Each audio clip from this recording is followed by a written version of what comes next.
The village of Kisiljevo, Serbia, in 725, was wrapped in the darkness of night. A faint mist clung to every corner, and raindrops falling from old wooden roofs echoed in the cold air. The villagers sat silently inside their homes, hiding under the safety of walls and roofs. The darkness was so deep that even the slightest whisper sounded like a ghost's voice. An uncanny fear had taken root in their hearts, because in Kisiljevo, death was not just a word. Sometimes it came back. For the people there, death wasn't an end. It was a shadow that lingered in every corner, whispering from the graves. Petar Blagojević, a simple farmer, had never inspired fear in anyone while alive. His life was ordinary, spent tending to his fields and family. But on a cold day in 1725, when Petar died, everything in the village changed. Within just 8 days of his burial, people began dying one after another in strange circumstances. First Jovan, then Mila, and then little Maria. Each of them spoke of their final moments, and every one of them told the same story, that Petar had come to them at night, strangled them in their sleep, and vanished. The villagers whispered in fear. Something unnatural was happening. Death itself seemed alive, and the presence of the dead haunted every home. At first, the people thought it was some sort of fever spreading. But then, Petar's widow, Maria, came forward, her eyes wide with terror. She claimed that Petar had visited her in the night, asking for his opanci, his traditional shoes. Horrified, she abandoned her home and fled the village, convinced her husband had returned from beyond the grave. Soon, more stories spread. One man said Petar had come to his son's house asking for food. When the son refused, Petar killed him, drank his blood, and left behind an eerie, chilling laugh. Panic grew. Superstition and fear mixed like fog in the villagers' minds. They knew something had to be done.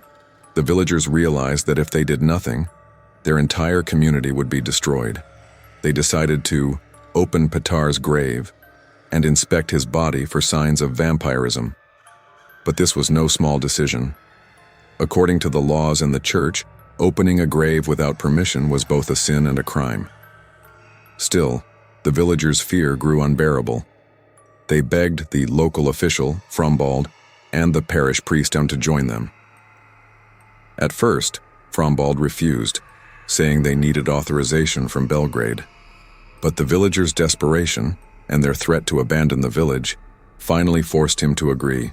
That night, under the flickering light of torches, the villagers dug up the grave, and when they finally uncovered the coffin, what they saw froze their blood. Petar's body was astonishingly intact. His hair and beard seemed to have grown after death, his skin looked unnaturally fresh, and most disturbingly, there was gauzy, fresh blood around his mouth and lips. Frambald's usually calm face turned pale in shock.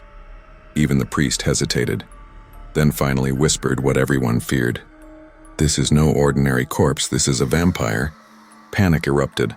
Some villagers screamed and ran into the dark. The dogs barked madly, then suddenly fell silent, as if they too sensed the presence of something unholy. The wind whispered through the trees, "He's back. He's back." Terror spread like the fog itself, thick, suffocating, and unstoppable. After a tense discussion, the villagers decided to act.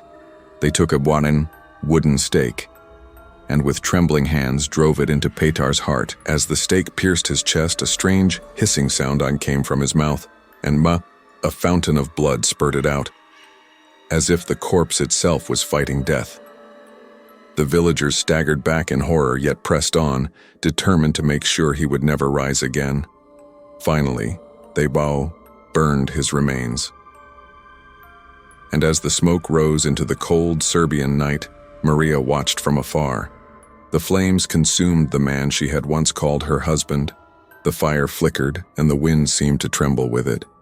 But even after the cremation, the story did not end. On foggy nights, when the dogs stopped barking and the air grew unnaturally still, villagers said they could hear strange sounds, a faint cry, and then a whisper, "I want my shoes." It seemed as if Petar's soul, filled with anger, hunger, and fear, still lingered between the worlds of the living and the dead. Frambald, the official who had witnessed it all, later wrote a detailed report for the authorities in Vienna. He described the villagers as driven by terror and said that staking and burning the body was the only reasonable solution. The authorities didn't investigate further. In those days, superstition and faith ruled stronger than science, and burning one body to restore peace of mind was a small price to pay. But Frambald's report spread across Europe, fueling vampire hysteria and inspiring tales that would one day give birth to legends like Bram Stoker's Dracula. Modern science, of course, offers different explanations. Rapid urbanization, shallow graves, improper burial, and natural decomposition often made corpses appear alive. Hair and nails seemed to grow, the skin bloated, fluids leaked, all creating the illusion of undeath. But to the villagers of Kisiljevo, none of that mattered. They had seen death walking among them. They had felt something dark pressing on their chests in the night. For them, fear was real. It had a face, a name, and it came from the grave. Even today, the legend endures. With its ancient church and eerie graveyard, Kisiljevo remains a place of whispers. Locals and tourists alike speak of sudden chills, mysterious footsteps in the night, and the feeling of unseen eyes watching from the dark. Children dare not go alone, and the elders warn. Sometimes the dead return to reclaim what was once theirs. Petar Blagojević's story is more than just a legend. It's a reflection of human fear, superstition, and the fragile line between life and death. Petar's life was ordinary, yet his death turned him into a symbol of terror. His return from the grave reminds us that horror stories often have roots in real events, magnified by fear and misunderstanding. Every exhumation, every stake driven into a heart, every ritual of fire, they were all desperate attempts by humankind to impose order over chaos, to conquer fear through ritual and belief. The nights in Kisiljevo were never the same again. Even after Petar's body turned to ashes, the shadow of fear lingered. Every gust of wind, every creaking door, every distant howl reminded the villagers how thin the line between life and death could be. Some claimed to see a pale, silent figure wandering near the graveyard. Others swore they heard whispers in the empty church corridors. And always that same chilling request echoed through the mist. "I want my shoes." The story spread far beyond Serbia's borders. Newspapers in Vienna, Berlin, and Paris published accounts, half fact, half imagination. Writers and scholars debated its truth, while travelers and villagers embellished it further. Petar Blagojević became more than a man. He became a myth, a warning, a tale parents told to frighten children, and a fascination for scholars chasing the supernatural. Though historians now explain it through disease, decomposition, and psychology, the legend still lives on. For the people of Kisiljevo, and for anyone who hears the tale, separating fear from reality is impossible. In every shadow, every gust of wind, every unexplainable sound, the memory of that night lingers. The night when death itself seemed to walk among the living.